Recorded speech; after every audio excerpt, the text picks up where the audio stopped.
주님께서 여러분과 함께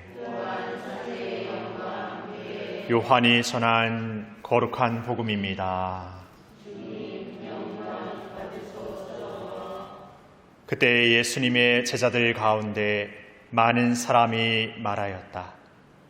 이 말씀은 듣기가 너무 거북하다. 누가 듣고 있을 수 있겠는가? 예수님께서는 제자들이 당신의 말씀을 두고 투덜거리는 것을 속으로 아시고 그들에게 이르셨다. 이 말이 너희 귀에 거슬리느냐? 사람의 아들이 전에 있던 곳으로 올라가는 것을 보게 되면 어떻게 하겠느냐? 영은 생명을 준다. 그러나 육은 아무 쓸모가 없다. 내가 너희에게 한 말은 영이며 생명이다. 그러나 너희 가운데에는 믿지 않는 자들이 있다. 사실 예수님께서는 믿지 않는 자들이 누구이며 또 당신을 팔아넘길 자가 누구인지 처음부터 알고 계셨던 것이다. 이어서 또 말씀하셨다. 그렇기 때문에 아버지께서 허락하지 않으시면 아무도 나에게 올 수 없다고 너희에게 말한 것이다. 이 일이 일어난 뒤로 제자들 가운데에서 많은 사람이 되돌아가고 더 이상 예수님과 함께 다니지 않았다. 그래서 예수님께서는 12 제자에게 너희도 떠나고 싶으냐 하고 물으셨다. 그러자 시몬 베드로가 예수님께 대답하였다. 주님, 저희가 누구에게 가겠습니까? 주님께는 영원한 생명의 말씀이 있습니다. 스승님께서 하느님의 거룩하신 분이라고 저희는 믿어왔고 또 그렇게 알고 있습니다. 주님의 말씀입니다.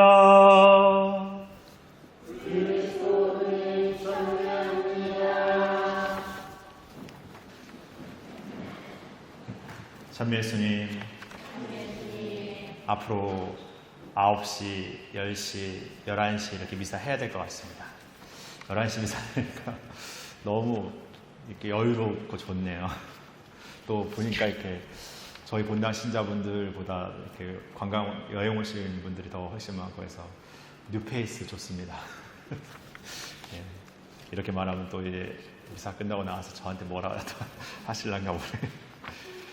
네, 아무튼 코로나가 4단계까지 올라가는 바람에 성전에 들어올 수 있는 인원도 이렇게 아주 이렇게 최소한의 인원이 돼버려서 여러 가지로 좀 어려운 점이 있지만 우리가 코로나가 처음 이렇게 발생하고 나서 성당도 이렇게 문을 닫았고 또 어느샌가는 이렇게 성당 나가는 게 좀 이렇게 꺼려졌던 시간들도 이렇게 있었지만 그럼에도 불구하고 다시 이렇게 성당을 나가야겠다, 내가 신앙생활을 다시 시작하겠다 이렇게 다짐하신 데에는 코로나가 그냥 지나갔기 때문이 아니지 않습니까? 어떻게 보면 이런 상황 속에서 내가 이 신앙을 통해서, 이 신앙의 힘을 통해서 이 현실에 닥치는 어려움들과 위기들을 견뎌낼 수 있는 힘을 거기에서 비로소 얻게 된다는 것을 우리가 확신하기 때문에 그렇습니다. 오늘 제1독서를 보면 여호수아의 이야기가 들려지는데 여호수아가 스켐의 사람들을 이렇게 다 불러놓고 이렇게 선택하라고, 분명하게 하느님의 길을 분명하게 선택하라고 사람들에게 이렇게 말합니다. 우리가 신앙을 살면서도, 신앙을 믿는다고 고백하면서도 여러분의 신앙을 우리가 분명하게 선택하고 있는지. 어떤 씨앗이 있습니다. 이 씨앗이 흙에 심겨져 가지고 새싹이 자라고 이렇게 나무가 자라죠.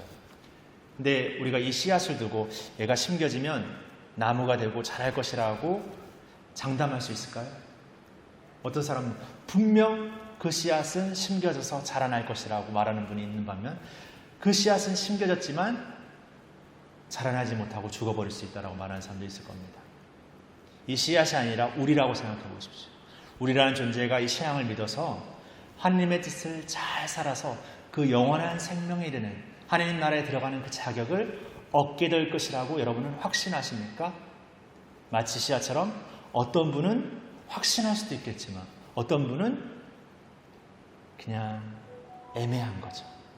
아니라고 하기에는 너무 스스로를 이렇게 자책하는 게 되는 거고, 스스로를 뭔가 이렇게 불가능의 존재로 한계짓는 것 같고, 가능하다고 말하기에는 내가 지금 살고 있는 어떤 삶의 모습이 그렇게 썩 이렇게 완전해 보이지 않고 완벽해 보이지 않기 때문에 뭔가 망설이게 될 것 같습니다.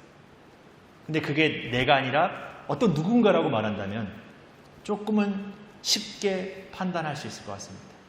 우리가 남을 쉽게 판단하고 재단하는 것처럼 쟤는 안 돼, 쟤는 그래도 괜찮아, 이렇게 말할 수 있을 것 같아요. 근데 그러나 그건 우리의 생각이고 우리의 판단인 것이죠.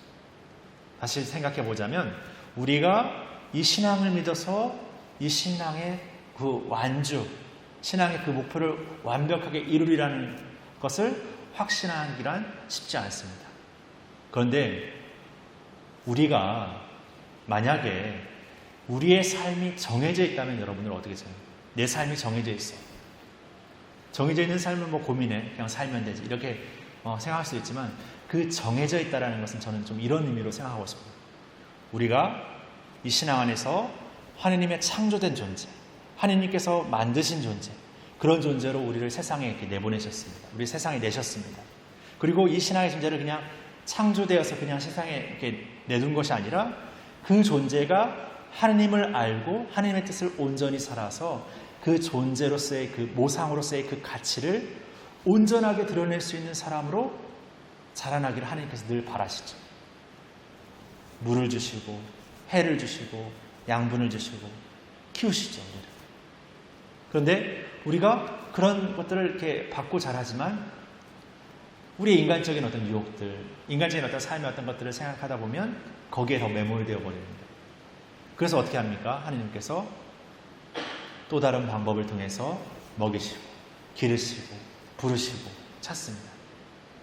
그러다가 결국에는 당신의 의아들이마저 우리를 위해서 우리가 되게 하시고 우리의 한계인 죽음과 고통을 마주하게 하시고 그것을 넘어서서 부활하여 우리에게 정말 영원함이라는 것, 우리가 이 신앙을 위해서 진짜 이룰 수 있는 것이 무엇인지를 더 확고하고 분명하게 우리에게 알려주시죠. 그래서 우리가 지금은 우리의 삶을 우리 스스로가 이렇게 볼 때는 뭔가 보잘것없고 인간적이고 뭔가 나약하고 유혹이 많고 늘 뭔가 불가능의 인생을 사는 것처럼 이렇게 비춰지지만 우리의 삶의 목표가 분명하다는 겁니다. 우리의 창조된 목표가 너무나 확고하다는 겁니다. 근데 우리는 그것을 불신하는 것이죠. 우리 스스로가 그것을 저버립니다. 그래서 오늘 복음을 보면 예수님께서 내가 너희를 위해서 나를 너희의 영원한 생명의 양식으로 내어준다라고 합니다. 그래서 내 몸과 피를 받아 먹으라고, 내 살을 받아 먹으라고 말하죠. 그러니까 사람들이 아니 어떻게 당신의 살을 받아 먹으라고 할 수 있지? 그 말은 너무 거북해서 받아들일 수가 없겠어요. 그러면서 사람들은 예수님을 두고 떠나가기 시작합니다. 그동안에 예수님의 열광했던 사람들이 하나둘씩 다 떠나버립니다. 그런데 예수님께서 베드로에게 묻죠. 너희도 떠나고 싶냐? 그러나 베드로는 고백합니다. 제가 누구에게 어디에 가겠어요? 여기에 영원한 생명이 있다고 고백합니다.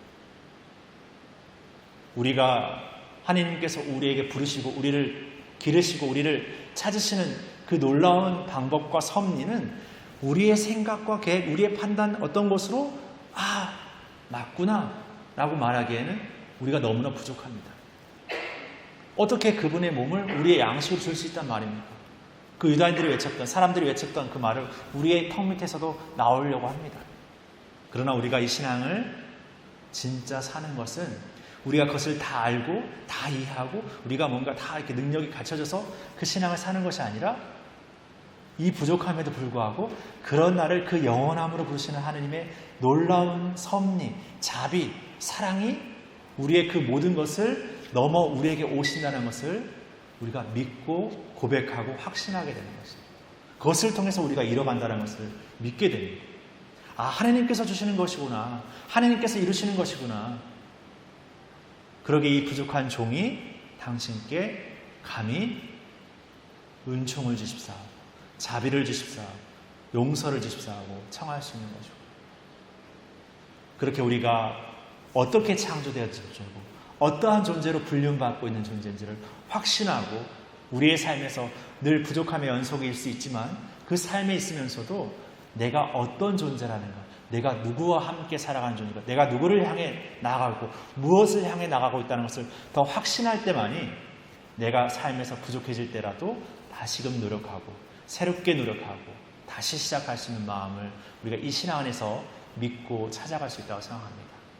그런 마음과 노력이 더 절실히 요구되는 우리의 시대를 살고 있습니다. 뭔가 불가능이 더 커 보이고 뭔가 답답함이 더 커 보이고 뭔가 한계점이 더 커 보이는 요즘의 시대를 살고 있습니다. 그런 시대에서 그런 가운데에서 우리가 영원함을 산다라는 것, 그것은 바로 우리 신앙인만이 그 믿음으로 고백하고 살아낼 수 있는 이 세상에 보여줄 수 있는 우리의 증거가 아닌가 생각합니다. 그런 마음들을 또 우리가 한 주간 더 기쁘게 살아서 우리의 삶의 자리 안에서 우리가 살아가는 이들에게 그 증거자가 되고 복음이 되어줬으면 좋겠습니다. 잠시 묵상하시겠습니다.